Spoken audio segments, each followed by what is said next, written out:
A propósito del comentario, nos acompaña precisamente para hablar sobre los temas de inseguridad en nuestro país Hugo Acero Velázquez. Él es experto de seguridad ciudadana en Colombia y nos atiende precisamente de este hermano país para hacer esta revisión sumamente importante.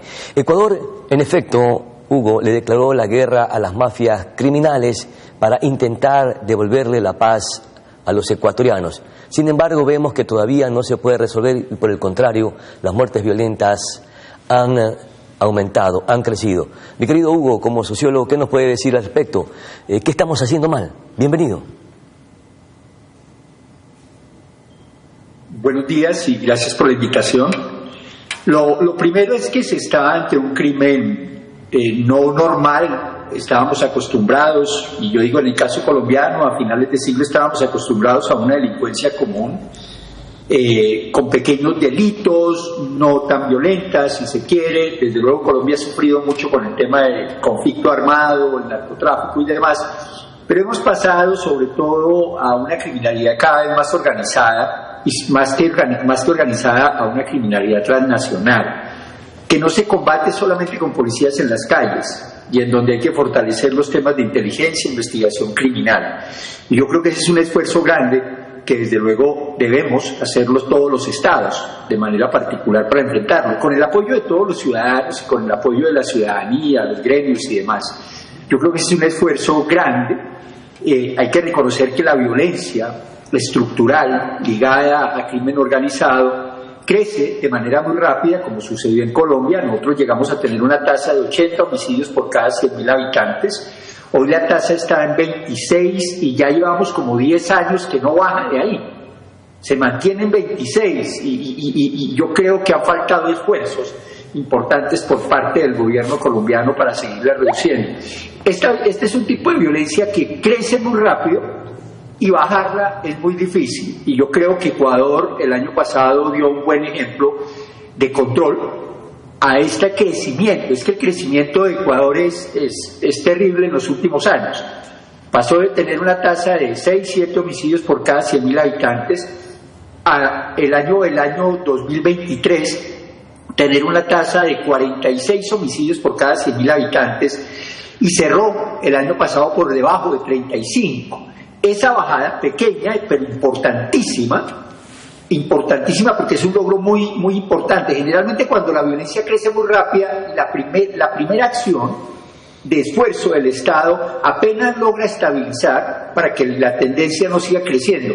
Ecuador no solamente estabilizó, sino que bajó a 35 homicidios por cada 100.000 habitantes. Preocupa lo que está sucediendo en los primeros meses del año, pero desde luego corresponde al gobierno de Ecuador y al Estado de Ecuador, más que al gobierno de Ecuador, al Estado en su conjunto, porque este no es un problema solamente del presidente Noboa, este es un problema de la justicia. ¿Dónde está el Congreso? ¿Dónde está la Asamblea expidiendo leyes antimafia? ¿Dónde está la Asamblea consiguiendo los recursos necesarios para fortalecer a las Fuerzas Armadas, para fortalecer la justicia, no solamente a la policía y las Fuerzas Armadas, para fortalecer a los jueces, para fortalecer los fiscales, para mejorar las cárceles, para construir más cárceles? Yo creo que ese es un esfuerzo de Estado que los ecuatorianos deben entender, que hay que hacer el esfuerzo total de nación y de Estado para enfrentar un crimen transnacional que desafortunadamente se ha enquistado en nuestros países. Claro. El mismo fenómeno lo sufrió Colombia, lo está sufriendo Colombia, como lo mencionaban hace un momento ustedes, no ha pasado, permanece, lo está sufriendo países que no estaban sufriendo. Chile incrementó la violencia, Uruguay se incrementó la violencia, Costa Rica, que era de los países centroamericanos más tranquilos, también se incrementó la violencia. Este no es un problema en estos momentos de Ecuador, sino que es un problema regional de toda una región. Lamentablemente, la violencia o la criminalidad viene golpeando bastante fuerte al Ecuador y prácticamente estamos secuestrados por las mafias delincuenciales. Usted sostuvo y sostiene que lo primero que debe hacer un país es reconocer el problema del narcotráfico para poder enfrentarlo. ¿Cree que Ecuador no lo reconoció a tiempo? Yo creo que no lo reconoció. Y no lo reconoció, y fue lo mismo que le sucedió a México a finales del siglo pasado, cuando el narcotráfico comenzó a buscar salidas distintas a la salida aérea, particularmente el narcotráfico colombiano, las mafias colombianas y peruanas también, pero fundamentalmente colombianas. ¿Y en qué momento debió reconocer este problema del narcotráfico del país? ¿En la época de Angostura? Cuando tuvimos ese cuando comenzó a salir la droga por Esmeraldas, cuando comenzó a salir por la costa, particularmente más cercana a la costa colombiana, los narcos colombianos comenzaron a buscar salidas por Centroamérica, México, comenzaron a buscar salidas por Ecuador, la parte costera, por Venezuela e inclusive por Brasil y los puertos brasileros, en el caso de la Amazonía. Y yo creo que ese desconocimiento del traslado de las mafias colombianas, de la droga colombiana y peruana también, hizo que los gobiernos, muchos gobiernos, en el caso de México recuerdo algunos mandatarios que decían, no, la droga está de paso, además dejan algún recurso, pero la droga no se queda aquí, y eso también le sucedió a Ecuador. Y haberlo consideraron que la droga estaba para salir por el puerto, pero no más. Y haberlo reconocido a tiempo esta problemática, se pudo haber frenado el crecimiento de las bandas delincuenciales que se transformaron de bandas delincuenciales comunes a bandas delictivas transnacionales, ¿o era inevitable?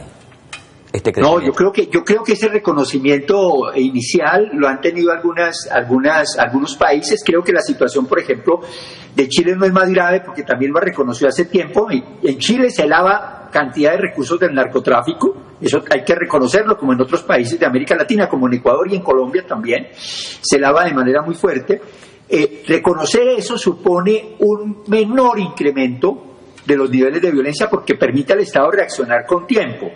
Lo que sucede es que los estados consideraron que la droga estaba de paso y que no los iba a afectar, pero la droga llegó para quedarse, como se lo dije alguna vez, y tengo que decirlo aquí, al presidente Vicente Fox, en un diálogo informal que llegamos a tener, en donde él decía, no, la droga es de paso, eso es culpa de los colombianos que nos traen esa porquería aquí. Le dije, no, presidente, la verdad es que la droga no está de paso, llegó para quedarse, y más temprano que tarde, van a tener ustedes los mejores carteles, mejores que los colombianos, y los carteles mexicanos hoy son los que mandan la parada. Igual sucede con las estructuras criminales de los demás países, que el narcotráfico lo que hace es fortalecerlos. ¿Y qué no hicimos bien, Hugo, o qué no hicieron bien los gobiernos de los últimos 20 o 25 años para no contrarrestar el crecimiento de estas bandas delictivas, estas bandas que se convirtieron en transnacionales y que forman parte del brazo violento de varios carteles, no solamente de Colombia, sino también de Venezuela, de México y de otros países que también están vinculados a los carteles narcodelictivos? La verdad, lo primero es no reconocer el problema, como lo mencionaste y como lo he venido mencionando desde hace muchos años. No hay peor enfermo que aquel que no reconoce su enfermedad. Ese es el peor enfermo. La gente dice, no, tengo un tumorcito chiquito y eso no va a crecer. No, el tumor no se convierte, ya es un cáncer y lo va a matar. Es lo que yo decía, que en su momento cuando eran bandas delincuenciales, estos monstruos eran enanitos que pudieron habérselos aplastado. Hoy esos monstruos se convirtieron en grandes monstruos y varios monstruos y es difícil de poderlos controlar y aplastar. Exacto. Lo segundo es no reconocer que este es un crimen transnacional, que esto no se soluciona solamente con las autoridades del país, que esto requiere la cooperación de los países de la región, particularmente los países productores, en este caso de Colombia y de Perú, que requiere la cooperación de los Estados Unidos. Si los Estados Unidos y las agencias de inteligencia de países europeos como el Reino Unido, como España, como Italia, en donde también están las mafias y están haciendo sus negocios de manera particular y donde está llegando la droga, es muy difícil.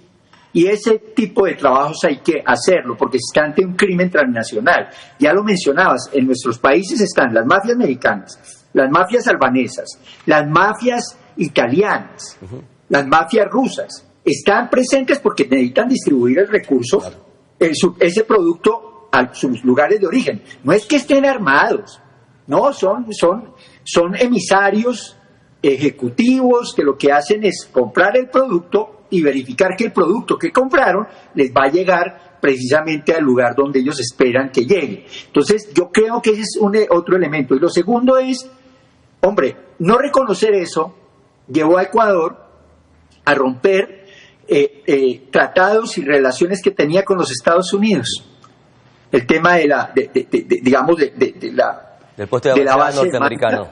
De manera particular, porque es que el tema es de agencias internacionales. Ese fue un error craso que se cometió al haber retirado a los norteamericanos en nuestro territorio.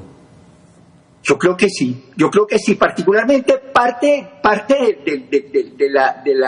de la salida de la droga colombiana hacia otros países es porque ese apoyo, particularmente de los Estados Unidos, a través del Plan Colombia, pero también la presencia de agentes y el trabajo coordinado con agencias de inteligencia de los Estados Unidos, llevó a que mucha de la droga que se estaba exportando de manera directa de vuelos entre Colombia y Estados Unidos cayera la gran cantidad de productos por temas de interdicción, por temas de inteligencia, por temas de operatividad conjunta entre Colombia y los Estados Unidos. Eso llevó a los narcos en que la droga ya no la podían mandar vía directa, sino que tenían que buscar otras salidas. ¿Dónde las buscaron? En los países vecinos. Claro. La buscaron en Venezuela, en donde encontró un gobierno, como en el caso de Chávez, completamente cercano, inclusive involucrado con este tema del narcotráfico, y ahí hubo salida.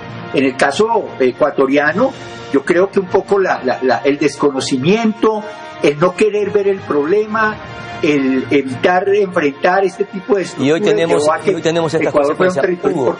Hugo, estamos en una época electoral y vemos que en estos 2 primeros meses del año las muertes violentas han aumentado de manera considerable. Inclusive ya ni siquiera se percibe que hay códigos que antes aparentemente respetaban las mafias criminales.